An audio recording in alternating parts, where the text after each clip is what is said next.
السلام عليكم ورحمة الله وبركاته. إن الحمد لله نحمده ونستعينه ونستغفره ونعوذ بالله من شرور أنفسنا ومن سيئات أعمالنا.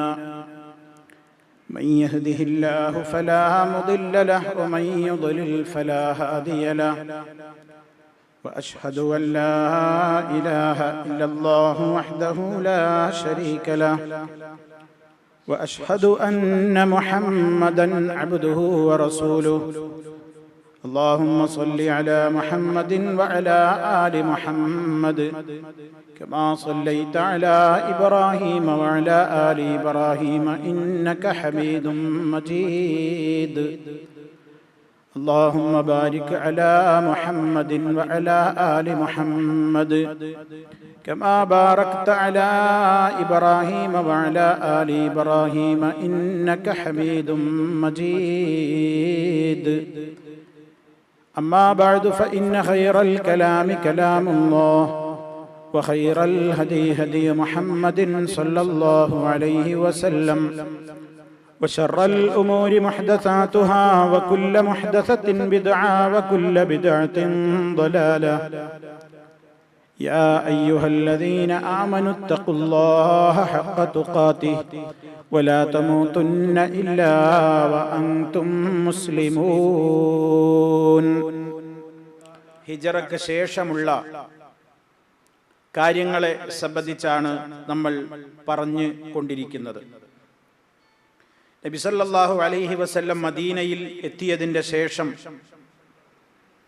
ആ മദീനയിലെ ജനവിഭാഗത്തെ സംബന്ധിച്ച് നമ്മൾ വിശദീകരിക്കുകയുണ്ടായി. പ്രവാചകനോടൊപ്പം മദീനയിൽ എത്തിച്ചേർന്ന മുഹാജിറുകളായ അഥവാ സ്വന്തം നാടും കുടുംബത്തെയും സമ്പത്ത് പോലും വിട്ടുകൊണ്ട് മദീനയിലേക്ക് അള്ളാഹുവിൻ്റെ പ്രീതി മാത്രം ഉദ്ദേശിച്ചുകൊണ്ട് പലായനം ചെയ്തു വന്നിട്ടുള്ള മുഹാജിറുകൾ, അവർക്ക് വേണ്ട സഹായ സഹകരണങ്ങൾ ചെയ്തു കൊടുത്തുകൊണ്ടിരിക്കുന്ന അൻസാറുകളായ ആളുകൾ. ഈ മുഹാജിറുകളുടെ വിഷയത്തിൽ നമ്മൾ മുമ്പ് സൂചിപ്പിച്ച ഒരു കാര്യമുണ്ട്. അവർക്ക് വേണ്ട രൂപത്തിലുള്ള കഴിയുന്നത്ര സഹായങ്ങളും സഹകരണങ്ങളും മദീനയിൽ മുമ്പേ താമസമാക്കിയിരുന്ന അൻസാറുകളാണ് ചെയ്തു കൊടുത്തത് എന്ന്. എന്നാലും അൻസാറുകളുടെ സഹായങ്ങൾ കിട്ടിയാലും അതുകൊണ്ടൊന്നും മതിയാകാത്തത്ര മുഹാജിറുകളുടെ എണ്ണം ഉണ്ടായിരുന്നു.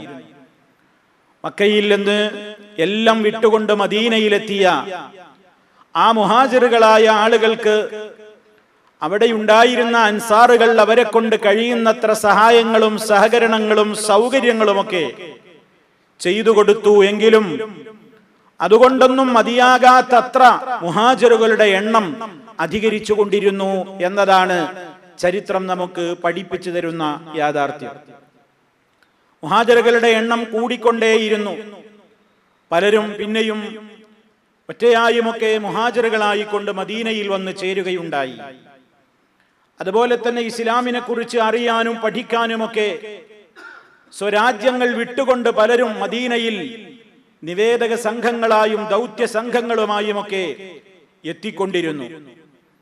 ഇവരുടെയൊക്കെ സംരക്ഷണം ഒരു വലിയ പ്രശ്നമായി. മദീനയിൽ അവർക്ക് താമസിക്കാൻ സൗകര്യങ്ങളില്ല. അവർക്ക് വേണ്ട രൂപത്തിലുള്ള ഭക്ഷണവും അതുപോലെ തന്നെ വസ്ത്രവും നൽകാൻ പര്യാപ്തമായ സൗകര്യങ്ങൾ അവിടെ ഇല്ല. മദീനയിലുള്ള സഹാബിമാര് തന്നെ അവരുടെ കഴിവിന്റെ പരമാവധി സ്വന്തം കാര്യങ്ങളെപ്പോലും മാറ്റിവെച്ചുകൊണ്ടാണ് മക്കയിൽ നിന്ന് മദീനയിലെത്തിയ മുഹാജിറുകളുടെ കാര്യത്തിൽ വളരെയേറെ ശ്രദ്ധയും താല്പര്യവും പ്രകടിപ്പിച്ചിരുന്നത്. എന്നാലും ഒട്ടേറെ ആളുകൾ അവരുടെ കാര്യത്തിൽ ഒരു നിലക്കുമുള്ള സഹായങ്ങൾ അവർക്ക് ലഭ്യമാകാത്ത നിലക്ക് മദീനയിലുള്ള സഹാബിമാരെ കൊണ്ട് കഴിയാത്തത്ര ധാരാളക്കണക്കിന് ആളുകൾ ഇങ്ങനെ മദീനയിൽ ഉണ്ടായിരുന്നു. അവരെ സംബന്ധിച്ചിടത്തോളം, മക്കയിൽ നിന്ന് മദീനയിലെത്തിയ മുഹാജിറുകളെ സംബന്ധിച്ചിടത്തോളം മദീനക്കൊരു പ്രത്യേകതയുണ്ട്.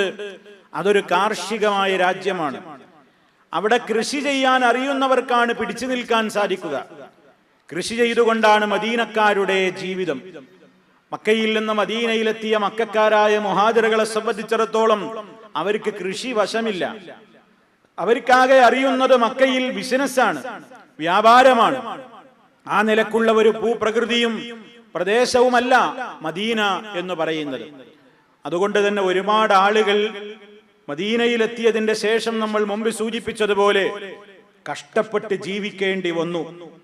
ഒന്നുമില്ലാതെ വിട്ടേച്ചു പോന്നവരായ ആളുകൾ മദീനയിൽ അവർക്ക് കിടപ്പാടമില്ല, കയറിക്കിടക്കാൻ ഒരു ഇടമില്ല, ഭക്ഷണമില്ല, വസ്ത്രമില്ല, അത്യാവശ്യ സൗകര്യങ്ങൾ പോലുമില്ല. അങ്ങനെ ധാരാളം സഹാബിമാരുണ്ടായപ്പോൾ നബി സല്ലല്ലാഹു അലൈഹി വസല്ലം എന്ത് ചെയ്തു? മദീന പള്ളിയുടെ പിൻഭാഗത്തുണ്ടായിരുന്ന ഒരു സ്ഥലം, വെറും മേൽക്കൂര മാത്രമുള്ള ഈത്തപ്പനയോല കൊണ്ട് മേൽക്കൂര കെട്ടിയ ആ ഒരു പ്രത്യേകമായ സ്ഥലം ഈ സഹാബിമാരെ താമസിപ്പിക്കാൻ വേണ്ടി വിട്ടുകൊടുക്കുകയാണ്.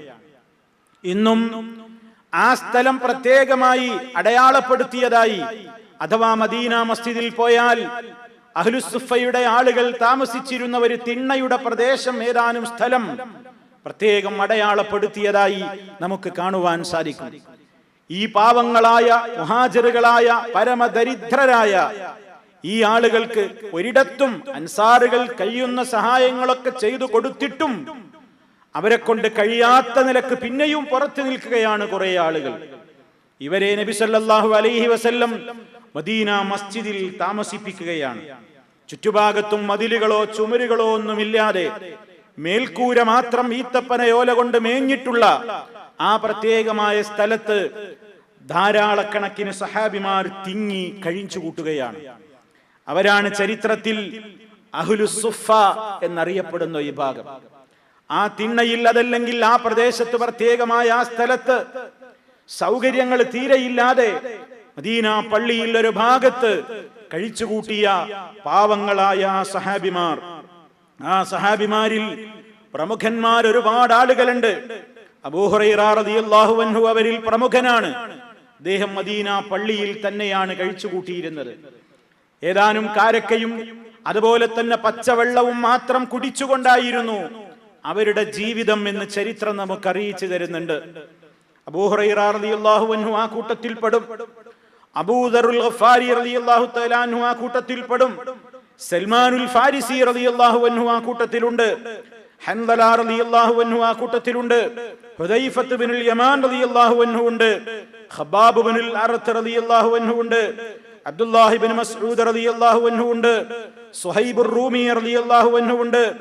ബിലാൽ റളിയല്ലാഹു അൻഹു ഉണ്ട്. ബറാ ഇബ്നു മാലിക് റളിയല്ലാഹു തആല അൻഹു ഉണ്ട്.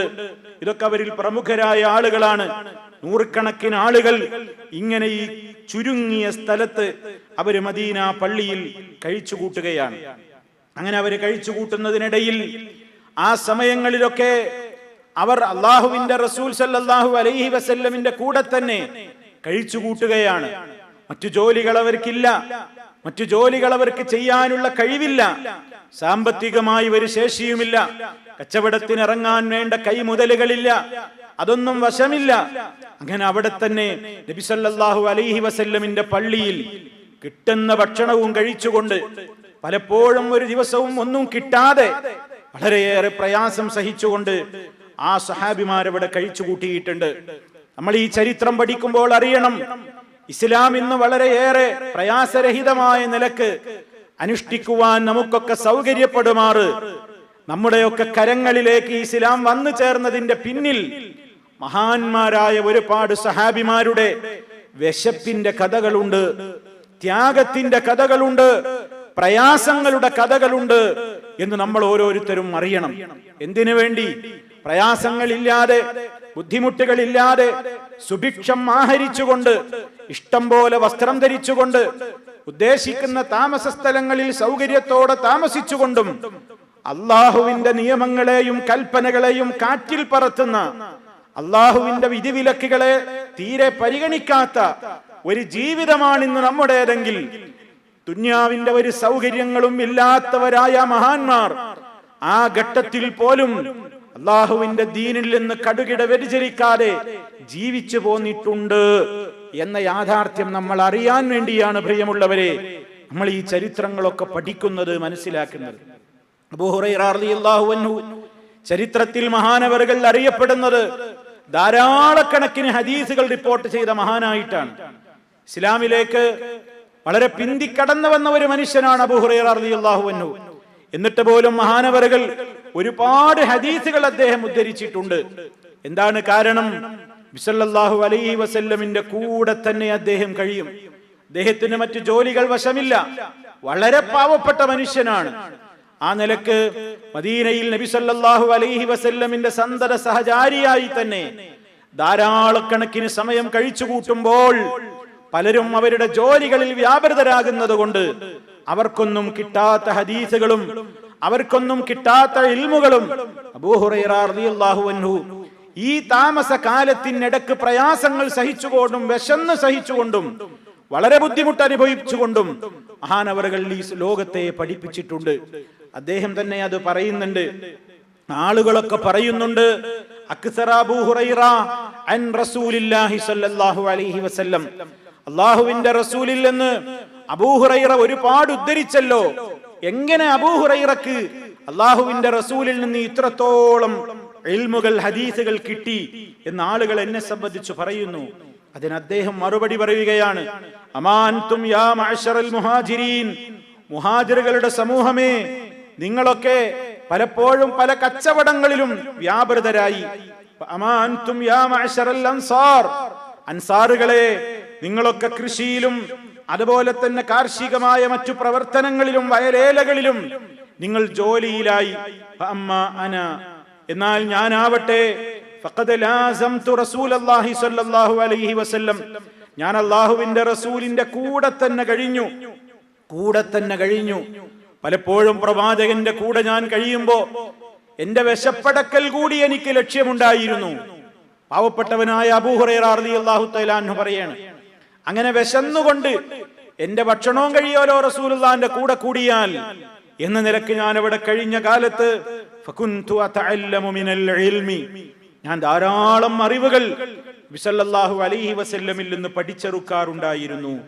അതുകൊണ്ടാണ് ലോകത്ത് ഏറ്റവും കൂടുതൽ ഹദീസുകൾ റിപ്പോർട്ട് ചെയ്ത മഹാനാരെന്ന് ചോദിച്ചാൽ അബൂ ഹുറൈറ റളിയല്ലാഹു തആല അൻഹു ആണ്.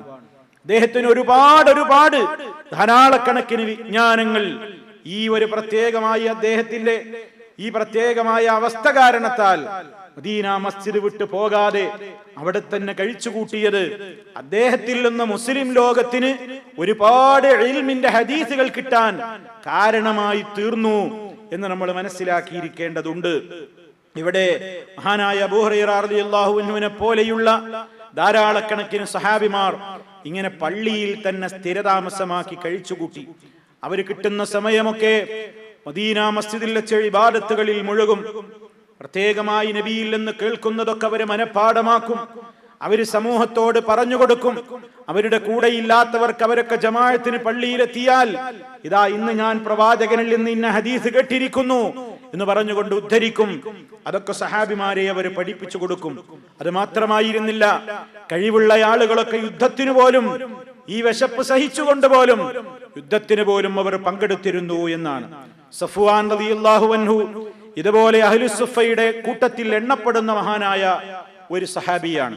അദ്ദേഹം ബദറിൽ ഷഹീദായ മഹാനായ ഒരു സഹാബിയാണ്. ഖുറൈമ റളിയല്ലാഹു അൻഹു, ഖുബൈബ് റളിയല്ലാഹു അൻഹു, സാലിം റളിയല്ലാഹു അൻഹു, ഹാരിസ റളിയല്ലാഹു അൻഹു, ഇവരൊക്കെ ഇങ്ങനെയുള്ള പള്ളിയിൽ സ്ഥിരതാമസക്കാരായിരുന്ന ഫുഖറാവുകളായിരുന്നുവെങ്കിലും യുദ്ധമുണ്ടെന്ന് കേട്ടാൽ അവരും യുദ്ധരംഗത്തേക്ക് എടുത്തു ചാടുമായിരുന്നു. ഈ പേര് പറഞ്ഞവരൊക്കെ ബദറിൽ ഷഹീദുകളായ ദരിദ്രരായ മുഹാജിറുകളാണെന്ന് നമ്മൾ മനസ്സിലാക്കണം. റളിയല്ലാഹു അൻഹു. ഹൻദല റളിയല്ലാഹു തആല അൻഹു ഉഹദിൽ മഹാനവറുകൾ ഷഹീദായി. പള്ളിയിൽ ഇങ്ങനെ പാവപ്പെട്ട കിടപ്പാടമില്ലാത്തതിന്റെ പേരിൽ, എവിടെയും താമസിക്കാൻ ഇടമില്ലാത്തതിന്റെ പേരിൽ പള്ളിയിൽ തന്നെ ഉള്ള സൗകര്യത്തിൽ കഴിച്ചുകൂട്ടിയ മഹാനായിരുന്നു ഹൻദല റളിയല്ലാഹു അൻഹു. യുദ്ധമുണ്ടെന്ന് കേട്ടപ്പോ യുദ്ധരംഗത്തേക്ക് എടുത്തു ചാടാൻ അദ്ദേഹത്തിന്റെ പ്രയാസങ്ങൾ അദ്ദേഹത്തിന് ഒരിക്കലും തടസ്സമായില്ല. അങ്ങനെ മദീന മസ്ജിദിൽ കഴിച്ചുകൂട്ടിയിരുന്ന അവരെ സംബന്ധിച്ച് ചരിത്രം രേഖപ്പെടുത്തിയിരുന്നത് കാനു റുഹ്ബാനൻ ഫിൽ ലൈൽ, രാത്രിയായാൽ അവർ ഇബാദത്തുകളിലും നമസ്കാരത്തിലും അല്ലാഹുവിന്റെ മുമ്പിൽ കേണ് താണു പ്രാർത്ഥിക്കുന്നവരും ഫുർസാനൻ ഫിൻ നഹാർ, പകലുകളിൽ അവർ ധീര യോദ്ധാക്കളുമായിരുന്നു എന്നാണ്. അങ്ങനെ ത്യാഗം സഹിച്ചുകൊണ്ട് കഴിച്ചുകൂട്ടിയ മഹാന്മാർ, അവരെ സംബന്ധിച്ച് ചരിത്രം രേഖപ്പെടുത്തുന്നത് കേട്ടാൽ നമ്മൾ അത്ഭുതപ്പെട്ടു പോകും. അവർക്ക് ശരീരം മറക്കുന്ന വസ്ത്രമുണ്ടായിരുന്നില്ല എന്ന് പറഞ്ഞാൽ അത് അക്ഷരാർത്ഥത്തിൽ ശരിയായിരുന്നു എന്നാണ്. വസ്ത്രം ഉണ്ടായിരുന്നില്ല. പലർക്കും ഉള്ളത് ഒരൊറ്റ വസ്ത്രമാണ്. ആ വസ്ത്രമാണ് പലപ്പോഴും നമസ്കാരത്തിൽ പിരടി മറക്കൽ സുന്നത്താണ്. ഒരൊറ്റ വസ്ത്രം മാത്രം ധരിച്ചുകൊണ്ട് നിസ്കരിക്കൽ കറാഹത്താണ്. പിരടി മറക്കണം എന്നതാണ്. പിരടി മറക്കലാണ് സുന്നത്ത്. ആ പിരടി മറയാൻ വേണ്ടി മറ്റൊരു തട്ടമോ പ്രത്യേക ഒരു വസ്ത്രമോ അവർക്കില്ല. അതുകൊണ്ട് അവരെന്ത് ചെയ്തു? ഉള്ള ഉടുമുണ്ടിന്റെ 2 കോന്തലകൾ പെരടിയിലേക്ക് വലിച്ചു കെട്ടിയിരുന്നു എന്നാണ്. ആ ഉടുത്ത മുണ്ട് കൊണ്ട് തന്നെ 2 ഭാഗത്തേക്കാക്കി പെരടിയിലേക്ക് വലിച്ചു കെട്ടിയിരുന്നു. എന്നിട്ട് അവർ നിസ്കരിക്കുമ്പോ പലപ്പോഴും സുജൂദിൽ അവരുടെ ഔറത്ത് വെളിവാകും എന്നാണ്. സുജൂദിൽ അവരുടെ ഔറത്ത് വെളിവാകും.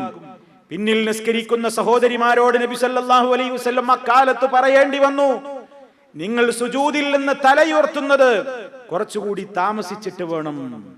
നിങ്ങളുടെ മുമ്പിലുള്ള പാവങ്ങളായ മുഹാജിറുകളായ ആ സഹാബിമാർ നിസ്കാരത്തിൽ സുജൂദിൽ കിടക്കുമ്പോ അവരുടെ വസ്ത്രത്തിന്റെ കുറിയ വസ്ത്രം കാരണത്താൽ ശരീരം ശരിക്ക് മറക്കാനുള്ള വസ്ത്രം പോലും ഇല്ലാത്തതിന്റെ പേരിൽ അവര് സുജൂദിൽ കിടക്കുമ്പോ അല്പമെങ്കിലും ഔറത്ത് വെളിവായിട്ടുണ്ടെങ്കിൽ അത് പിന്നിൽ നിസ്കരിക്കുന്ന സഹാബ വനിതകളുടെ ദൃഷ്ടിയിൽപ്പെടാതിരിക്കാൻ അവരുയരവോളം ഒരൽപ്പം നിങ്ങൾ സുജൂദിൽ കൂടുതൽ കിടക്കണമെന്ന് സഹാബ വനിതകളോട് നബി സല്ലല്ലാഹു അലൈഹി വസല്ലം പറയേണ്ടുന്ന സാഹചര്യം വരെ ഉണ്ടായി. അത്രത്തോളം വസ്ത്രം പോലും ഉടുതുണിക്ക് മറുതുണിയില്ല എന്ന നിലക്കാണ് 100-ഓളം വരുന്ന സഹാബിമാർ മദീന പള്ളിയുടെ ഒരു ചെരുവിൽ കഴിച്ചുകൂട്ടിയത്. അഹ്ലുസ് സുഫ എന്ന് പറയുന്ന ആളുകൾ ഖുർആൻ അവരെ പറ്റി പറഞ്ഞു, ലിൽ ഫഖറാഇൽ മുഹാജിരീൻ അല്ലദീന ഉഖ്രിജൂ മിൻ ദിയാരിഹിം ബിഗൈരി ഹഖ്ഖിൻ, ഒരു ന്യായവും കൂടാതെ സ്വന്തം വീടുകളിൽ നിന്ന് ആട്ടിപ്പുറത്താക്കപ്പെട്ട പാവങ്ങളായ മുഹാജിറുകൾ. അവരൊക്കെ മക്കയിൽ സമ്പത്തുള്ളവരായിരുന്നു. മക്കയിൽ ഒന്നുമില്ലാത്ത ദരിദ്രരായിരുന്നില്ല. അള്ളാഹുവിന്റെ ദീനിന് വേണ്ടി മദീനയിലേക്ക് ഹിജറ പോരുമ്പോൾ ഉള്ള സമ്പത്ത് മുഴുവനും ഇവിടെ വെച്ച് പോകണമെന്ന് നിർബന്ധിച്ചതുകൊണ്ട് ഉടുത്ത വസ്ത്രം മാത്രം കൈമുതലാക്കിക്കൊണ്ട് മദീനയിലേക്ക് വന്നവരാണ്. സമ്പന്നരുണ്ടായിരുന്നവരുടെ കൂട്ടത്തിൽ സമ്പന്നരുണ്ടായിരുന്നു. എന്നിട്ടും അള്ളാന്റെ ദീനിന് വേണ്ടി എല്ലാം വലിച്ചെറിഞ്ഞ് മദീനയിൽ വന്ന് ഒന്ന് കയറിക്കിടക്കാൻ ഒരു ഇടല്ലാതെ, ഉടുതുണിക്ക് മറുതുണിയില്ലാതെ ഒരു മദീന പള്ളിയുടെ ഒരു മൂലയിൽ ഒരു ചെരുവിൽ ആരെങ്കിലും നൽകുന്ന ഹദിയകളും സദഖകളും മാത്രം സ്വീകരിച്ചുകൊണ്ട് അവര് കഴിച്ചുകൂട്ടി എന്നാണ് സഹോദരന്മാരെ, സഹോദരിമാരെ, ഇസ്ലാമിക ചരിത്രം നമുക്ക് പഠിപ്പിച്ചു തരുന്നത്. വിയർത്തൊലിച്ച് അഴുക്കുപുരണ്ട വസ്ത്രങ്ങളായിരുന്നു അവരുടെ ശരീരത്തിൽ ഉണ്ടായിരുന്നത് എന്നാണ്. പലപ്പോഴും ലഭിക്കുന്ന ഭക്ഷണം എന്താണ്? ആരെങ്കിലും കൊണ്ടുവന്നു കൊടുക്കുന്ന കാരക്കയും വെള്ളവും. നബി സല്ലല്ലാഹു അലൈഹി വസല്ലം വീട്ടിൽ എന്താണുള്ളതെങ്കിൽ അതവർക്ക് വീതിച്ചു കൊടുക്കാറുണ്ട്. സഹാബിമാരോടൊക്കെ നബി സല്ലല്ലാഹു അലൈഹി വസല്ലം പറയാറുണ്ട്, നിങ്ങളുടെ കൂട്ടത്തിൽ വീട്ടിൽ 2 ആൾക്ക് ഭക്ഷണമുള്ള ആളുകൾ ഉണ്ടെങ്കിൽ അവരിൽ നിങ്ങളുടെ കൂട്ടത്തിൽ നിന്ന് മൻ കാന ഇൻദഹു തആമു സനൈൻ ഫൽയദ്ഹബു ബിസാലിസിൻ, നിങ്ങളുടെ കൂട്ടത്തിൽ വീട്ടിൽ 2 ആൾക്കുള്ള ഭക്ഷണമുള്ളവർ ഒരു 3-ാമനെ കൊണ്ടുപോകട്ടെ. ഇങ്ങനെ നബി സല്ലല്ലാഹു അലൈഹി വസല്ലം ഇശാജമാഅത്ത് കഴിഞ്ഞാൽ പലപ്പോഴും പറയും, സഹാബിമാരോട് പറയും, നിങ്ങളുടെ കൂട്ടത്തിൽ വീട്ടിൽ 2 ആൾക്ക് ഭക്ഷണമുള്ള ഒരാളെ കൊണ്ടുപോയിക്കൊള്ളിൻ, 3 ആൾക്ക് ഭക്ഷണമുള്ളവൻ 4-ാമനെ കൊണ്ടുപോകട്ടെ, 4 ആൾക്ക് ഭക്ഷണമുള്ളവൻ 5 ആളെ കൊണ്ടുപോകട്ടെ, 5-ാമനെ കൊണ്ടുപോകട്ടെ എന്നിങ്ങനെ നബി സല്ലല്ലാഹു അലൈഹി വസല്ലം പറയും. സഹാബിമാരൊക്കെ അവരുടെ ആവശ്യങ്ങൾ മാറ്റിവെച്ചുകൊണ്ട് പോലും ഇങ്ങനെയുള്ളവരെ കൊണ്ടുപോകും. ബാക്കിയുള്ളവരെ നബി സല്ലല്ലാഹു അലൈഹി വസല്ലം കൂട്ടിക്കൊണ്ടുപോവുകയാണ്. എന്താ കൊടുക്കാനുള്ളത്? ഒന്നുമില്ല. ഉള്ളതെന്താണെങ്കിൽ അവർക്ക് കൊടുക്കുകയാണ്.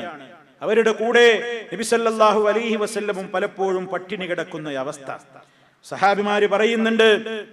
അവരുടെ ആ പട്ടിണിയിലും ഒപ്പം താമസിക്കുന്ന ആളുകളോടുള്ള അവരുടെ സ്നേഹം, കരുണ. സഹാബത്ത് പറയാണ്, ഞങ്ങൾക്ക് ആരെങ്കിലുമൊക്കെ ഈത്തപ്പനയുടെ ഒരു ചൊള, ഈത്തപ്പഴം കൊണ്ടുവരും, കാരക്ക കൊണ്ടുവരും.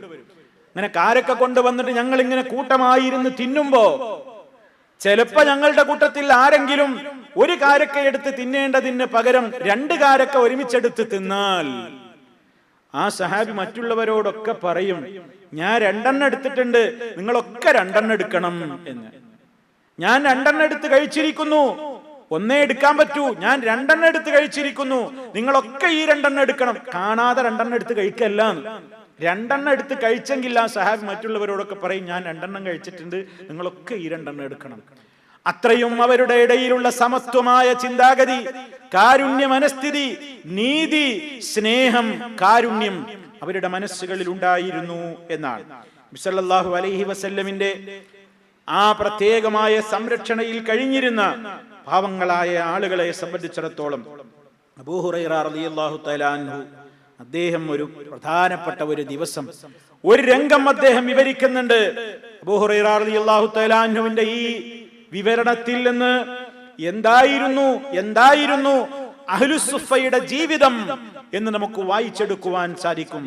നബി സല്ലല്ലാഹു അലൈഹി വസല്ലമിന്റെ സഹാബിയായ അബൂ ഹുറൈറ റളിയല്ലാഹു തആല അൻഹു പറയാണ്, അല്ലാഹുല്ലദീ ലാ ഇലാഹ ഇല്ലാഹു. അബൂ ഹുറൈറ റളിയല്ലാഹു അൻഹു പറയാണ്, മദീന പള്ളിയിൽ താമസിക്കുന്ന അബൂ ഹുറൈറ റളിയല്ലാഹു അൻഹു പറയാണ്, ഞങ്ങൾ 170ഓളം ആളുകൾ, ഞങ്ങളുടെ സ്ഥിതി എന്തായിരുന്നു ആ കൂട്ടത്തിൽ? ഇൻ കുൻതു ലഅഅ്തമിദു ബികബദി അലൽ അർളി മിനൽ ജൂഅ്. വിശപ്പ് സഹിക്കാഞ്ഞിട്ട് ഞാൻ എന്റെ വയറും ചുരുട്ടി പിടിച്ചുകൊണ്ട് പള്ളിയിൽ ഞാൻ കമഴ്ന്നടിച്ച് കിടക്കാറുണ്ട്. വിശന്നുകൊണ്ട് ഞാൻ തേങ്ങി കരഞ്ഞവിടെ കഴിച്ചു കൂട്ടാറുണ്ട്. എനിക്ക് എഴുന്നേറ്റിരുന്ന് നിസ്കരിക്കാൻ പലപ്പോഴും സാധ്യമാകാതെ വരുമ്പോൾ സഹീഹുൽ ബുഖാരിയിൽ കാണാം, വൈൻ കുൻതു ലഅശുദ്ദുൽ ഹജറ അലാ ബത്നി മിനൽ ജൂഅ്. എന്റെ വയറ്റത്ത് ഞാൻ പലപ്പോഴും കല്ലുകൾ വെച്ച് കെട്ടും. കല്ല് വെച്ച് കെട്ടിയിട്ട് നിസ്കാരത്തിൽ നിൽക്കാനുള്ള ഒരു ശേഷിക്ക് വേണ്ടി ഞാൻ അങ്ങനെ നിൽക്കും. പലപ്പോഴും വലഖദ് ഖഅതു യൗമൻ, ഒരു ദിവസം ഞാൻ എന്തു ചെയ്തു? ഒരിക്കൽ ഞാൻ അലാ തരീഖിഹിമുല്ലദീ യഖ്റുജൂന മിൻഹു, ആളുകളൊക്കെ പള്ളിയിൽ നിന്ന് നിസ്കരിച്ച് ഇറങ്ങുന്ന വഴിയിൽ ഞാൻ പോയിട്ടിരുന്നു. എന്തിനാ ഇരുന്നത് എന്നറിയോ? എന്റെ അവസ്ഥ കണ്ടിട്ട് ആരെങ്കിലും എന്നെ ഭക്ഷണത്തിന് ക്ഷണിക്കാൻ. അങ്ങനെ ഞാൻ അവിടെ പോയിരുന്നു. അബൂ ഹുറൈറ റളിയല്ലാഹു തആല അൻഹു പറയുന്നു, ആളുകൾ പള്ളിയിൽ നിന്ന് നിസ്കാരം കഴിഞ്ഞ് പിരിഞ്ഞു പോകുന്ന മദീന പള്ളിയിൽ നിന്ന് ഇറങ്ങുന്ന ആ വാതിലിന്റെ സമീപത്ത് ഞാൻ അവിടെ പോയിരുന്നു. ഫമറ അബൂബക്കർ സിദ്ദീഖ് റളിയല്ലാഹു അൻഹു അതിലെ കടന്നുപോയി. ഫസഅൽതുഹു അൻ ആയത്തിൻ മിൻ കിതാബില്ലാഹ്, ഒരായത്തിനെ കുറിച്ച്, അള്ളാഹുവിന്റെ കിതാബിൽ നിന്നുള്ള ഒരായത്തിനെ കുറിച്ച് ഞാൻ അദ്ദേഹത്തോട് ചോദിച്ചു. എന്താണ് ആയത്തിന്റെ ഉദ്ദേശം? ബാക്കി അദ്ദേഹം പറയുന്നത് കേട്ടോളൂ. മാ സഅൽതുഹു ഇല്ലാ ലിയുശ്ബിഅനി, എനിക്ക് ആ ആയത്ത് അറിയാഞ്ഞിട്ടല്ല, എനിക്ക് ആ ആയത്തിന്റെ അർത്ഥം അറിയാഞ്ഞിട്ടല്ല. ആ ആയത്ത് ഇങ്ങനെ ചോദിക്കുമ്പോ എന്റെ അവസ്ഥ കണ്ടിട്ട്, എന്താണ് അബൂ ഹുറൈറയുടെ സ്ഥിതി എന്ന് എന്നെ കണ്ടിട്ട് അദ്ദേഹത്തിന്റെ വീട്ടിലേക്ക് എന്നെ കൂട്ടിക്കൊണ്ടുപോയിട്ട് എനിക്ക് ഭക്ഷണം തരുമോന്ന് വിചാരിച്ചിട്ട്. ആയത്ത് പഠിക്കാൻ ചോദിച്ചതല്ല, ഞാൻ ആയത്തിന്റെ അർത്ഥം തിരിയാഞ്ഞിട്ട് ചോദിച്ചതുമല്ല. ഞാനൊരു സന്ദർഭം എടുത്തിട്ടാണ്. അബൂ ഹുറൈറ റളിയല്ലാഹു അൻഹു പറയാണ്, ഞാൻ അബൂബക്കറിനെ കണ്ടപ്പോ ഞാനൊരു ആയത്തിനെ കുറിച്ച് ചോദിച്ചു. എന്തിന്? എന്നെ ഒന്ന് ശ്രദ്ധിക്കാൻ. അപ്പൊ എന്നെ കൂട്ടിക്കൊണ്ടുപോയാലോ, എനിക്ക് ഭക്ഷണം കിട്ടുമല്ലോ, എന്റെ വിശപ്പ് മാറുമല്ലോ. അബൂ ഹുറൈറ റളിയല്ലാഹു തആല അൻഹു പറയാണ്, ഫമറ വലം യഫ്അൽ. അബൂബക്കർ സിദ്ദീഖ് റളിയല്ലാഹു അൻഹു സ്വാഭാവികമായും അതിന്റെ അർത്ഥം പറഞ്ഞു കൊടുത്ത് പിരിഞ്ഞുപോയി. അദ്ദേഹത്തിനൊന്നും മനസ്സിലായില്ല. ഫമറ ബി ഉമർ, പിന്നീട് ഉമറിന്റെ അരികിലൂടെ നടന്നുപോയി. ഫസഅൽതുഹു അൻ ആയത്തിൻ മിൻ കിതാബില്ലാഹ്, അല്ലാഹുവിന്റെ കിതാബിൽ നിന്നുള്ള ഒരു ആയത്തിനെ കുറിച്ച് ഞാൻ അദ്ദേഹത്തോടും ചോദിച്ചു. മാ സഅൽതുഹു ഇല്ലാ ലിയുശ്ബിഅനി, എന്നെ ഭക്ഷണത്തിന് ക്ഷണിക്കണം എന്ന് വിചാരിച്ചിട്ടാണ് ഞാൻ അദ്ദേഹത്തോട് ആയത്ത് ചോദിച്ചു. അദ്ദേഹം ഇഖ്ലാസോടുകൂടി ആയത്തിനെ പറ്റി പറഞ്ഞു വന്നു. അദ്ദേഹം കടന്നുപോയി, എന്നെ വിളിച്ചില്ല. സുമ്മ മർറ ബി അബുൽ ഖാസിം സല്ലല്ലാഹു അലൈഹി വസല്ലം, പിന്നീട് ദാ ഇറങ്ങി വരുന്നു മഹാനായ റസൂൽ കരീം സല്ലല്ലാഹു അലൈഹി വസല്ലം. ഫതബസ്സമ ഹീന റആനി, എന്നെ കണ്ടപ്പോൾ തന്നെ നബി സല്ലല്ലാഹു അലൈഹി വസല്ലം ഒന്ന് പുഞ്ചിരിച്ചു. എനിക്ക് മനസ്സിലായി, എൻ്റെ കാര്യം നബി മനസ്സിലാക്കിയിട്ടുണ്ട്. എൻ്റെ പ്രശ്നം ആയത്തിന്റെ അർത്ഥം ചോദിക്കലോ ആയത്തൊന്നുമല്ല, വിശന്നിട്ടാണ് അബൂ ഹുറൈറ ഇരിക്കുന്നത് എന്ന് നബി തങ്ങൾക്ക് മനസ്സിലായി. എന്നെ കണ്ടപാടെ ഒന്ന് പുഞ്ചിരിച്ചു. വഅറഫ മാ ഫീ നഫ്സി വമാ ഫീ വജ്ഹി, എന്റെ മനസ്സിലുള്ളത്, എന്റെ മുഖത്തുള്ളത്, എന്റെ പ്രയാസം അവിടുന്ന് വായിച്ചു, അവിടുന്ന് മനസ്സിലാക്കി. സുമ്മ ഖാല, പിന്നെ നബി സല്ലല്ലാഹു അലൈഹി വസല്ലം പറഞ്ഞു, യാ അബാഹിർ, സ്നേഹത്തോടെ നബി വിളിക്കാണ്, യാ അബാഹിർ, അബൂ ഹുറൈറ, അപ്പൊ അബൂ ഹുറൈറ റളിയല്ലാഹു അൻഹു മറുപടി കൊടുത്തു, ലബ്ബൈക യാ റസൂലല്ലാഹ്. നബി തങ്ങൾക്ക് മറുപടി കൊടുക്കണം. എന്താ നബിയെ? ദേ ഞാൻ ഇവിടെ ഉണ്ട്. ഖാല ഇൽഹഖ്, വന്നോളൂ, പോരൂ എന്റെ കൂടെ. വമദാ, നബി സല്ലല്ലാഹു അലൈഹി വസല്ലം പോയി. ഫതബിഅതുഹു, ഞാൻ അല്ലാഹുവിന്റെ റസൂലിനെ അനുഗമിച്ചു. ഫദഖല, അല്ലാഹുവിന്റെ റസൂൽ വീട്ടിലേക്ക് പ്രവേശിച്ചു. ഫസ്തഅദന, അപ്പോൾ ഞാൻ അനുവാദം ചോദിച്ചു, ഞാൻ വീട്ടിലേക്ക് കടന്നോട്ടെ. അതിഥിയായി കൊണ്ടുപോവുകയാണ്. കൊണ്ടുപോകുമ്പോൾ പോലും വീട്ടുകാരൻ കയറുന്ന പിന്നാലെ കയറിക്കൂടാ എന്നർത്ഥം. വീട്ടുകാരൻ കയറിയിട്ട് വീണ്ടും സമ്മതം ചോദിക്കുന്നു അബൂ ഹുറൈറ റളിയല്ലാഹു അൻഹു. ഫഅദിന ലീ, എനിക്ക് അനുവാദം തന്നു. ഫദഖല, അങ്ങനെ ഞാൻ വീട്ടിൽ പ്രവേശിച്ചപ്പോൾ ഫവജദ ലബനൻ ഫീ ഖദഹിൻ, ഒരു കപ്പിൽ ഒരൽപ്പം പാലിരിപ്പുണ്ട്. നബി സല്ലല്ലാഹു അലൈഹി വസല്ലം വീട്ടിൽ ചെന്നപ്പോൾ തന്റെ വീട്ടിൽ എന്താ ഉള്ളത്? ഒരു കപ്പിൽ ഒരു കോപ്പയിൽ പാലുണ്ട്. പ്രവാചകൻ ചോദിച്ചു വീട്ടുകാരോട്, മിന്നൈന ഹാദൽ ലബൻ, എവിടുന്നാ ഈ പാല് കിട്ടിയത്? എവിടുന്നാണ് പാല് കിട്ടിയത്? അവിടെ കറക്കാനൊന്നുമില്ല, പിന്നെ എവിടുന്നാ പാല്? ഖാലു, അവര് പറഞ്ഞു, അഹ്ദാഹു ലക ഫുലാൻ ഔ ഫുലാന, ഏതോ ഒരു സഹാബിയുടെ പേര് പറഞ്ഞു, അല്ലെങ്കിൽ ഒരു സഹാബ വനിതയുടെ പേര് പറഞ്ഞു. പേരേതാന്ന് ഓർമ്മയില്ല, നിങ്ങൾക്ക് ഹദിയയായി കൊടുത്തയച്ചതാണ്. അപ്പോ നബി സല്ലല്ലാഹു അലൈഹി വസല്ലം അബൂ ഹുറൈറ റളിയല്ലാഹു അൻഹുവിനെ വിളിച്ചിട്ട് പറഞ്ഞു, ഇൽഹഖ് ഇലാ അഹ്ലി സുഫ ഫദുഉഹും ലീ, പോകൂ, പള്ളിയിലേക്ക് പോയിട്ട് താങ്കളുടെ കൂട്ടുകാരെ, ആ പള്ളിയിൽ കഴിയുന്ന സുഫത്തിന്റെ ആളുകാരെ മുഴുവൻ ഇങ്ങോട്ട് വിളിക്കൂ. ഖാല, അബൂ ഹുറൈറ റളിയല്ലാഹു തആല അൻഹു പറയുന്നു, ആ നേരത്തിന്റെ മനസ്സിൽ തോന്നിയ ഒരു വിഷമം, ആ നേരത്തിന്റെ മനസ്സിൽ തോന്നിയ ഒരു സങ്കടം, ഒരു ദുഃഖം, അതെന്താ? ഒരു കോപ്പ പാലാവിടെയുള്ളത്, അത് കുടിക്കാൻ ആർത്തിയോടെ ഞാൻ നിൽക്കുന്ന നേരത്താണ് അല്ലാഹുവിന്റെ റസൂൽ എന്നോട് പറയുന്നത്, പോകൂ അബൂ ഹുറൈറ, കൂട്ടുകാരെ മുഴുവൻ വിളിച്ചു കൊണ്ടുവരൂ. എങ്ങനെ ഒരു കപ്പ് പാല് എനിക്ക് പോലും കുടിച്ചാൽ ദാഹം തീരില്ലെന്ന് എനിക്ക് തോന്നുമാറ് അല്പം മാത്രം ഈ കപ്പിൽ ബാക്കിയിരിക്കുന്ന പാല് എനിക്ക് പോലും കുടിച്ചാൽ ദാഹം മാറില്ലെന്ന് ഞാൻ മനസ്സിലാക്കിയ നേരത്താണ് നബി സല്ലല്ലാഹു അലൈഹി വസല്ലം എന്നോട് പറയുന്നത്, 100-100ഓളം വരുന്ന ആളുകളെയും കൂട്ടി വീട്ടിലേക്ക് കയറി വരാൻ. എന്റെ മനസ്സിൽ വല്ലാത്ത വിഷമവും സങ്കടമൊക്കെ തോന്നി. അദ്ദേഹം പറയാണ്, ആ അവസരത്തിലും ഞാൻ എന്റെ മനസ്സിൽ പറഞ്ഞു, അല്ലാഹുവിന്റെ റസൂൽ സല്ലല്ലാഹു അലൈഹി വസല്ലമിന്റെ കൽപ്പന അത് സ്വീകരിക്കലാണല്ലോ എന്റെ ബാധ്യത. അതുകൊണ്ട് തന്നെ എനിക്ക് അല്ലാഹുവിന്റെ റസൂൽ സല്ലല്ലാഹു അലൈഹി വസല്ലം കൽപ്പിച്ച കൽപ്പനക്ക് എതിര് പ്രവർത്തിക്കാൻ എനിക്ക് സാധ്യമല്ലല്ലോ എന്ന് മഹാനവറുകൾ മനസ്സിൽ ചിന്തിച്ചു. അദ്ദേഹം മനസ്സിൽ ഇങ്ങനെ പറഞ്ഞു, ഇത് കുടിക്കാൻ ഞാനല്ലേ അവകാശി, ഇത് കുടിക്കാൻ ഞാനല്ലേ അർഹൻ, ഞാനല്ലേ പ്രവാചകന്റെ മുമ്പിൽ ആദ്യമായി ഇതിനു വേണ്ടി വന്നു നിന്നത് എന്നൊക്കെ ഞാൻ എന്റെ മനസ്സിലേക്ക് ഇങ്ങനെ പറഞ്ഞുകൊണ്ടിരുന്നു. അവസാനം അല്ലാഹുവിന്റെ റസൂൽ സല്ലല്ലാഹു അലൈഹി വസല്ലമിന്റെ കൽപ്പന അത് പാലിക്കലാണല്ലോ എന്റെ ഏറ്റവും വലിയ ബാധ്യത എന്ന നിലക്ക് ഞാൻ നബി സല്ലല്ലാഹു അലൈഹി വസല്ലം കൽപ്പിച്ചതുപോലെ ഫഅതൈതുഹും, ഞാൻ പള്ളിയിലേക്ക് ചെന്നു. ഫദഅഉതുഹും, ഞാൻ അവരെ മുഴുവനും വിളിച്ചു. ഫഅഖ്ബലൂ, എല്ലാവരും വന്നു. ഫസ്തഅദനൂ, അല്ലാഹുവിന്റെ റസൂലിനോട് എല്ലാവരും വീട്ടിലേക്ക് പ്രവേശിക്കട്ടെ എന്ന് അനുവാദം ചോദിച്ചു. ഫഅദിന ലഹും, അവർക്കൊക്കെ റസൂലുള്ളാഹി അനുവാദം കൊടുത്തു.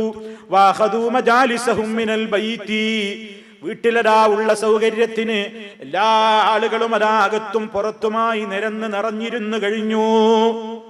ഒരുപാട് ആളുകളുണ്ട്. എന്താ വീട്ടിലുള്ളത്? ഒരു കപ്പ് പാല് മാത്രം. അത്ഭുതം സംഭവിക്കാൻ പോവുകയാണ്. സല്ലല്ലാഹു അലൈഹി വസല്ലം പറഞ്ഞു, പ്രവാചകൻ സല്ലല്ലാഹു അലൈഹി വസല്ലം അബൂ ഹുറൈറ റളിയല്ലാഹു അൻഹുവിനെ വിളിച്ചുകൊണ്ട് പറയുന്നു, ഖുദ് ഫഅതിഹിം, അബൂ ഹുറൈറ ആ കപ്പ് പാലെടുക്കൂ. ഫഅതിഹിം, നീ അവർക്കൊക്കെ കൊടുക്കൂ, എല്ലാവർക്കും നൽകൂ. ഫഅഖദതുൽ ഖദഹ, ഞാൻ ആ കോപ്പ കയ്യിലെടുത്തു. ഫജഅൽതു ഉതീഹി റജുല, തൊട്ടടുത്തിരിക്കുന്ന ഒരാൾക്ക് ഞാൻ കോപ്പ കൈമാറി. ഫയശ്റബു, അയാൾ കുടിക്കുന്നു. ഹത്താ യർവാ, വയറ് നിറയെ കുടിക്കുന്നു. ദാഹം മാറുവോളം അയാൾ കുടിച്ചുകൊണ്ടേയിരിക്കുകയാണ്. ദാഹം മാറുവോളം കുടിക്കുന്നു. പിന്നീട് കപ്പ് എന്റെ കയ്യിലേക്ക് മടക്കി തന്നു. അടുത്തയാളുടെ കയ്യിലേക്ക് ഞാൻ കോപ്പ കൈമാറി. ഫയശ്റബു, അദ്ദേഹവും കുടിക്കുന്നു. ഹത്താ യർവാ, ദാഹം തീരുവോളം അദ്ദേഹവും കുടിക്കുന്നു. പിന്നെയും കോപ്പ എന്റെ കയ്യിലേക്ക് മടക്കി തന്നു. മറ്റൊരാളിലേക്ക് ഞാൻ കൊടുക്കുന്നു.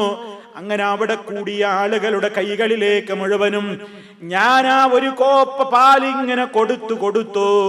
അവരൊക്കെ എന്റെ കൈകളിലേക്ക് അതാ കോപ്പ തിരിച്ചു തരുന്നു. കുടിച്ചു കഴിഞ്ഞതിന്റെ ശേഷം ഹത്തൻ തഹൈതു ഇലൻ നബി സല്ലല്ലാഹു അലൈഹി വസല്ലം, എല്ലാവരും കുടിച്ചു തീർന്നു.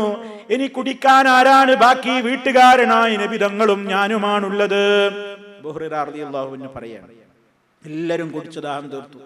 ഫാഖദൽ ഖദഹ ഫവദഅഹു വലാ യദിഹി, പ്രവാചകന്റെ കയ്യിലേക്ക് കോപ്പയങ്ങ് കൊടുത്തു. ഫനളറ ഇലയ്യ, അബൂ ഹുറൈറ റളിയല്ലാഹു അൻഹുവിനെ അല്ലാഹുവിന്റെ റസൂൽ ഒന്ന് നോക്കിയിട്ട് ഫതബസ്സമ, എന്നിട്ടൊന്ന് പുഞ്ചിരിച്ചു വീണ്ടും. എന്നിട്ട് വിളിച്ചു സ്നേഹത്തോടെ, യാ ബാഹിർ, അബൂ ഹുറൈറ. അദ്ദേഹം മറുപടി കൊടുത്തു, ലബ്ബൈക യാ റസൂലല്ലാഹ്. ഖാല, അദ്ദേഹം നബി സല്ലല്ലാഹു അലൈഹി വസല്ലം സ്നേഹത്തോടെ അബൂ ഹുറൈറ റളിയല്ലാഹു അൻഹുവിനോട് പറഞ്ഞു, ബഖീതു അനാ വ അൻത, ഞാനും നീയും അപ്പൊ ബാക്കിയില്ല. എല്ലാരും കുടിച്ച് ദാഹം തീർന്നു അല്ലേ, ഇനി ഞാനും നീയും മാത്രം ബാക്കിയുണ്ട്. ഖുൽതു, അപ്പൊ അബൂ ഹുറൈറ റളിയല്ലാഹു അൻഹു പറയാണ്, ഞാൻ പറഞ്ഞു, സദഖ്ത യാ റസൂലല്ലാഹ്, അതെ പ്രവാചകരെ, ഇനി ഞാനും നിങ്ങളും മാത്രമേ ബാക്കിയുള്ളൂ.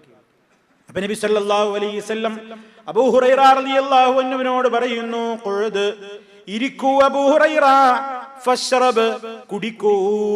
അപ്പൊ കുടിക്കുമ്പോഴുള്ള മര്യാദ ഇരുന്ന് കുടിക്കലാണ്. ഇതുവരെ അബൂ ഹുറൈറ റളിയല്ലാഹു അൻഹു നിൽക്കുകയാണ്, എല്ലാവരും ഇരിക്കുകയാണ്. കാരണം അദ്ദേഹമാണ് കുടിപ്പിക്കുന്നത്. അവസാനം ഇനി ബാക്കി അദ്ദേഹമാണ്.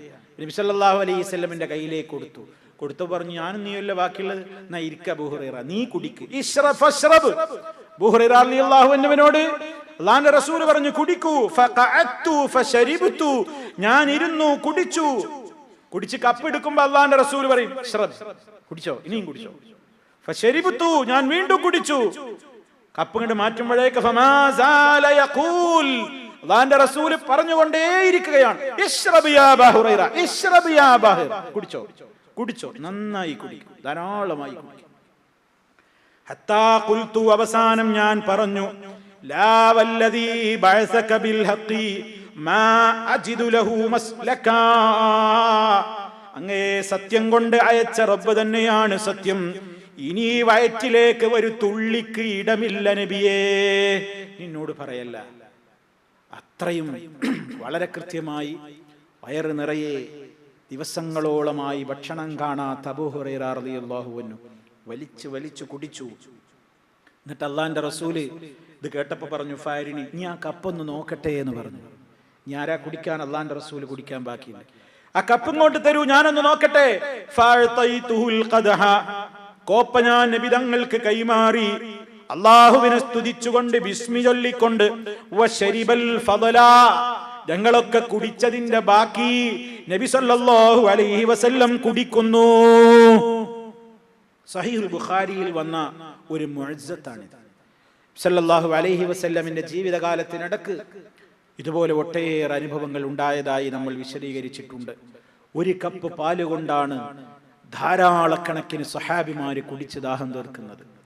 എന്നാ ഇതെപ്പോഴും സംഭവിക്കുമോ?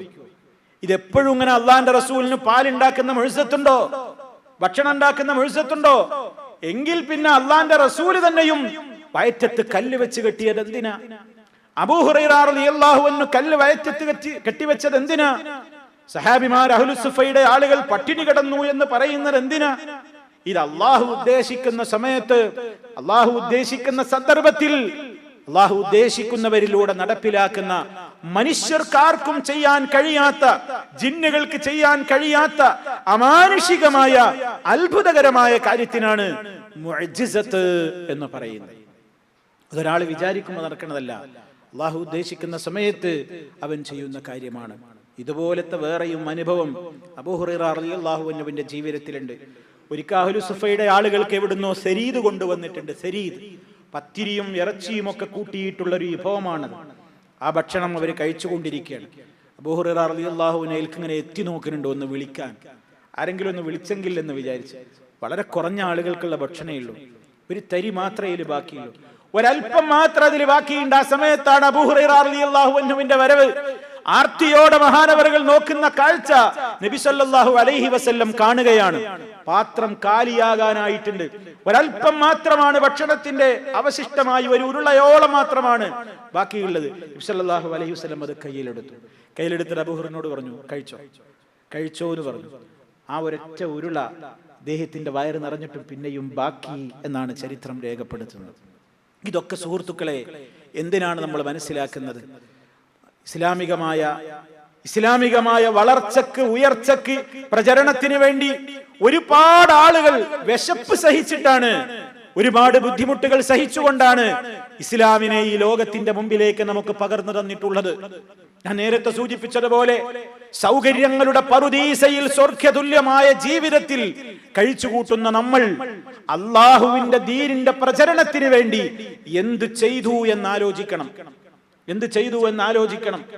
ദീനിന്റെ മാർഗത്തിൽ നമ്മൾ എന്ത് ത്യാഗമാണ് സഹിച്ചതെന്ന് ഓർക്കണം. നബി സല്ലല്ലാഹു അലൈഹി വസല്ലമിന്റെ സഹാബത്തിന്റെ ഈ ജീവിതം നമ്മൾ മനസ്സിലാക്കുന്നത് എന്തിനു വേണ്ടിയാണ്? നാം പഠിക്കണം, അറിയണം. നമുക്ക് മുമ്പ് കഴിഞ്ഞു പോയിട്ടുള്ള ഇസ്ലാമികമായി ഒരുപാട് ത്യാഗം സഹിച്ച മഹാന്മാരൊക്കെ, അവർക്കൊക്കെ വളരെയേറെ സൗകര്യങ്ങൾ ഒട്ടുമില്ലാഞ്ഞിട്ടും അവർ ഈ ദീന് പഠിച്ചിട്ടുണ്ട്. അബൂ ഹുറൈറ റളിയല്ലാഹു അൻഹു ഒരുപാട് പഠിച്ചിട്ടുണ്ട്, ഒരുപാട് പ്രചരിപ്പിച്ചിട്ടുണ്ട്, ഒരുപാട് ഇസ്ലാമികമായ സേവനങ്ങൾ ചെയ്തിട്ടുണ്ട്. നാം എന്തു ചെയ്തു?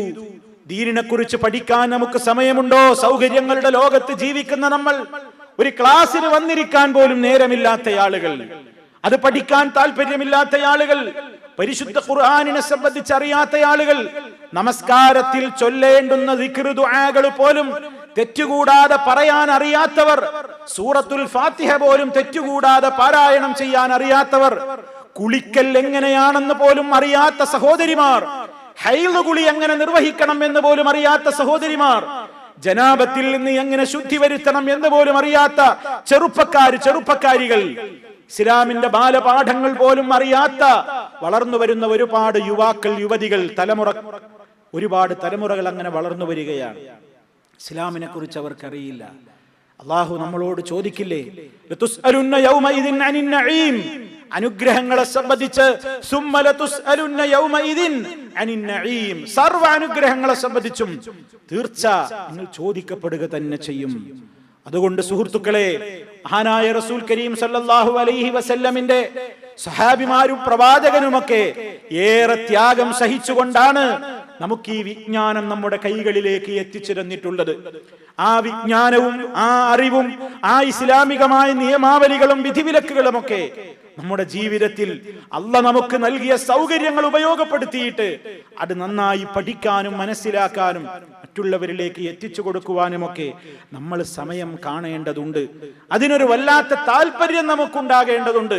ഞാൻ നേരത്തെ സൂചിപ്പിച്ചില്ലേ, ഒരുപാട് മൈലുകൾ താണ്ടിയിട്ട്, ദിവസങ്ങളോളം യാത്ര ചെയ്തിട്ട്, മാസങ്ങളുടെ വഴിദൂരം താണ്ടിയിട്ടാണ് ഈ പാവങ്ങളായ സഹാബിമാരൊക്കെ ഒരു ഹദീസ് പഠിക്കാൻ വേണ്ടി യാത്ര ചെയ്തിരുന്നത് എന്ന് വരുമ്പോൾ, എത്രത്തോളം സൗകര്യങ്ങളുടെ നടുവിൽ കഴിയുന്ന നമ്മൾ ഖുർആൻ പഠിക്കാനും ഹദീസുകൾ പഠിക്കാനും ഇസ്ലാമികമായി നമ്മുടെ ബാധ്യതകളെ കുറിച്ച് ചിന്തിക്കാനുമൊക്കെ സമയമില്ലാത്ത, താല്പര്യമില്ലാത്ത, അതിനുവേണ്ട മനസ്ഥിതിയില്ലാത്ത ഒരധപ്പതനത്തിലേക്ക് ആപതിച്ചുകൊണ്ടിരിക്കുകയാണോ എന്ന് ഞാനും നിങ്ങളുമൊക്കെ വളരെയേറെ ഗൗരവത്തോടുകൂടെ ചിന്തിക്കേണ്ടതുണ്ട് എന്നതാണ് അഹ്ലുസ്സുഫയുടെ ഈ ചരിത്രം എന്റെയും നിങ്ങളുടെയും ശ്രദ്ധയിൽ കൊണ്ടുവരുന്നതിലൂടെ എന്നോടും നിങ്ങളോടും എനിക്ക് സൂചിപ്പിക്കുവാനുള്ളത്. അതുകൊണ്ട് സുഹൃത്തുക്കളെ, നമ്മുടെ ജീവിതത്തെ കൃത്യമായി തന്നെ നമ്മൾ ശുദ്ധീകരിക്കുക, നമ്മുടെ ജീവിതത്തിൽ അറിവ് നേടുക, ആ അറിവിന്റെ പ്രചാരകരും പ്രബോധകരുമായി നമ്മൾ മാറുക. അതിന് വേണ്ടത് എന്താണ്? അള്ളാഹുവിന്റെ ഖുർആൻ പഠിക്കാനുള്ള വേദികൾ ഉപയോഗപ്പെടുത്തണം. നബി സല്ലല്ലാഹു അലൈഹി വസല്ലമിന്റെ ഹദീസുകൾ പഠിക്കാനുള്ള വേദികൾ ഉപയോഗപ്പെടുത്തണം. അത് പഠിക്കുക മാത്രമല്ല, ഏതൊരു ഇൽമു പഠിച്ചാലും ആ പഠിച്ച ഇൽമനുസരിച്ചുകൊണ്ട് ഈ അഹ്ലുസ്സുഫയുടെ സഹാബിമാരൊക്കെ പറയുന്നുണ്ട്, ഞങ്ങൾ നബി സല്ലല്ലാഹു അലൈഹി വസല്ലമിൽ നിന്ന് 10 ആയത്ത് പഠിച്ചു കഴിഞ്ഞാൽ ആ 10 ആയത്ത് അനുസരിച്ച് പ്രവർത്തിച്ചിട്ടല്ലാതെ അടുത്ത ആയത്തുകൾ ഞങ്ങൾ പഠിക്കാറുണ്ടായിരുന്നില്ല എന്ന്. പഠിച്ചതനുസരിച്ച് അവരുടെ ജീവിതത്തെ ക്രമീകരിക്കണം എന്നവർക്കൊരു നിർബന്ധ ബുദ്ധി ഉണ്ടായിരുന്നു എന്നതാണ് അവരുടെ ആ പ്രയോഗത്തിൽ നിന്ന്, ആ വാക്കുകളിൽ നിന്ന് നമ്മളൊക്കെ പാഠം ഉൾക്കൊള്ളേണ്ടത്. അതുകൊണ്ട് ഈ ദീനിന് വേണ്ടി ഒരുപാട് സംഭാവനകൾ അർപ്പിച്ച് കഴിഞ്ഞുപോയ മഹാരഥന്മാരായ സഹാബിമാർ, അവരോടുള്ള സ്നേഹം ഈമാനിന്റെ ഭാഗമാണ്. അവരെ വെറുക്കൽ അള്ളാഹുവിന്റെ ദീനിനെ വെറുക്കലാണ്. ഇന്നും ഇസ്ലാമികമായി സഹാബിമാരെ വളരെ ചീത്ത പറയുന്ന, സഹാബത്തിനെ തള്ളിപ്പറയുന്ന ഒരുപാട് പിഴച്ച കക്ഷികളുണ്ട്. സഹാബിമാരെ സ്നേഹിക്കുക എന്നത് ഹുബ്ബുൽ അൻസാരി മിനൽ ഈമാൻ, അൻസാറുകളെ സ്നേഹിക്കുക ഈമാനിൽപ്പെട്ടതാണ്. അതുപോലെ തന്നെ സിബാബുൽ മുസ്ലിമി ഫുസൂഖ്, ഒരു മുസ്ലിമിനെ ചീത്ത പറയൽ അത് തെമ്മാടിത്തമാണ് എന്നൊക്കെ നബി സല്ലല്ലാഹു അലൈഹി വസല്ലം പറഞ്ഞിട്ടുണ്ട്. ഈ രൂപത്തിലൊക്കെ ത്യാഗം സഹിച്ച ആ മഹാരഥന്മാരെ സ്നേഹിക്കേണ്ടത് എങ്ങനെയാണ്? അവരൊക്കെ ഈ ദീനിന് വേണ്ടി ഒരുപാട് സഹിച്ചത്, അവർ പഠിച്ചതനുസരിച്ച് പ്രവർത്തിച്ച് അവരുടെ പ്രയാസങ്ങൾക്ക് നടുവിലും ഈ ദീൻ എത്തിച്ചു കൊടുക്കാൻ അവർ വേണ്ടത് ചെയ്തിട്ടുണ്ട്. നമ്മൾ എന്താണ് ഈ ദീൻ എത്തിച്ചു കൊടുക്കുന്ന കാര്യത്തിൽ നാം സമാധാനിക്കുന്നു? ഞാൻ നിസ്കരിക്കുന്നുണ്ടല്ലോ, ഞാൻ നോമ്പെടുക്കുന്നുണ്ടല്ലോ, ഞാനിങ്ങനെ തെറ്റൊന്നും ചെയ്യാതെ ജീവിക്കുന്നുണ്ടല്ലോ എന്നാണ് നമ്മുടെ തോന്നൽ. പക്ഷേ മുൻഗാമികൾ അവരങ്ങനെ ജീവിച്ചതിനെ പോലെ അതിനേക്കാൾ അപ്പുറം ഈ ഇസ്ലാമികമായ കാര്യങ്ങളെ സമൂഹത്തിലേക്ക് പ്രചരിപ്പിക്കാൻ വേണ്ടത് അവർ ചെയ്തിട്ടുണ്ട്. ആ മാർഗത്തിൽ പ്രിയമുള്ളവരെ നമ്മൾ എല്ലാം ബാധ്യസ്ഥരാണ്, ബാധ്യതയുള്ളവരാണ് എന്ന് എല്ലാ സഹോദരീ സഹോദരന്മാരും ഉൾക്കൊള്ളണം. അങ്ങനെ ഇസ്ലാമികമായ കാര്യങ്ങളിൽ കൂടുതൽ അറിവ് നേടി അത് പ്രചരിപ്പിച്ച്, ഒരു കാര്യം കേട്ടാൽ അതിന്റെ CD വിതരണം ചെയ്ത് വായിക്കാൻ കൊടുത്ത് പറഞ്ഞു പഠിപ്പിച്ച് ചർച്ചകളിൽ കൊണ്ടുവന്ന് ഇതിനെ എങ്ങനെയൊക്കെ പ്രചരിപ്പിക്കുവാൻ സാധ്യമാകുമോ ആ മാർഗങ്ങളെല്ലാം ഉപയോഗപ്പെടുത്തേണ്ടതുണ്ട്. അതിലൂടെയായിരിക്കും നമുക്ക് രണ്ട് ലോകത്തും സമാധാനവും സുരക്ഷിതത്വവും ഉണ്ടാവുക. ആ മാർഗത്തിലൂടെ ചിന്തിക്കുവാൻ ഈ രൂപത്തിലുള്ള ചരിത്രങ്ങൾ നമുക്ക് ഗുണപാഠമായി തീരുമാറാകട്ടെ എന്ന് പ്രാർത്ഥിക്കുന്നു. സർവശക്തനായ നാഥൻ അവന്റെ പ്രവാചകൻ സല്ലല്ലാഹു അലൈഹി വസല്ലം നമുക്ക് കാണിച്ചു തന്ന ആ ശരിയായ പാതയിലൂടെ ജീവിച്ചു മരിക്കുവാനുള്ള തൗഫീഖ് നൽകി നമ്മെ ഓരോരുത്തരെയും അവൻ അനുഗ്രഹിക്കുമാറാകട്ടെ. എല്ലാവിധ പ്രയാസങ്ങളിലും അവന്റെ തുണ നമുക്കുണ്ടായി തീരുമാറാകട്ടെ. മാരകമായ രോഗങ്ങളിൽ നിന്ന്, സഹിക്കാനാവാത്ത പരീക്ഷണങ്ങളിൽ നിന്ന് അള്ളാഹു നമ്മെ കാത്തു രക്ഷിക്കുമാറാകട്ടെ. നമ്മിൽ നിന്ന് മരണപ്പെട്ടു പോയവരുടെ ഖബറിടം അള്ളാഹു സന്തോഷത്തിലാക്കി കൊടുക്കുമാറാകട്ടെ. രോഗികളായി ഒരുപാട് ആളുകൾ ഹോസ്പിറ്റലുകളിൽ കഴിയുന്നു, വീടുകളിൽ കഴിയുന്നു. അള്ളാഹുവെ, അവരുടെ എല്ലാ വേദനകളെയും നീ ലഘൂകരിക്കുകയും അവരുടെ രോഗങ്ങൾ നീ സമ്പൂർണ്ണമായി ശിഫയാക്കുകയും ചെയ്യണമേ നാഥ. اللهم ربنا تقبل منا إنك أنت السميع العليم وتب علينا إنك أنت التواب الرحيم. اللهم اجعل هذا البلد آمنا مطمئنا وسائر بلاد المسلمين. ربنا اغفر لنا ولإخواننا الذين سبقونا بالإيمان ولا تجعل في قلوبنا غلا للذين آمنوا ربنا إنك رؤوف رحيم والحمد لله رب العالمين. اللهم صل على محمد وعلى آل محمد والسلام عليكم ورحمة الله وبركاته.